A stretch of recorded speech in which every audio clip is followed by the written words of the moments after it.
Welcome to another edition of Smalltalk for You. This morning I wanted to go through a little simple example using VA Smalltalk of a practice that is fairly common in Smalltalk and quite often has uses, but is also kind of dangerous. To get started, I've got a simple little class here called tester. I've added two variables, last state and tail, and notice tail is a string called MSG.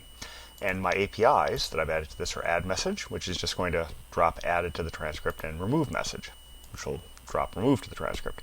The thing we're going to call is execute. Notice what it does. It checks last state, and if true, we're going to use add. If false, we're going to use remove. Then we're going to append that to the MSG string. We're going to turn it into a symbol and then perform it. This is a fairly artificial example, but you see code akin to this for more complex problems all the time in Smalltalk.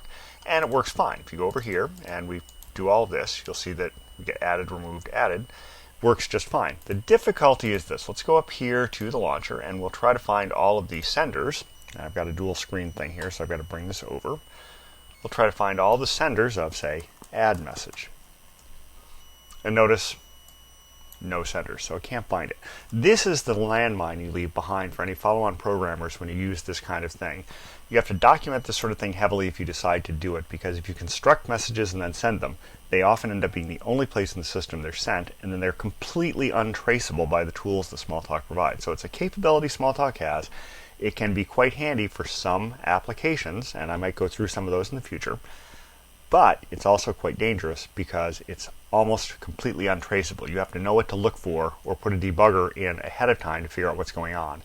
And again, for follow-on developers, very difficult to debug and trace. So that's about it for today. Until next time, have fun with whatever Smalltalk you're using.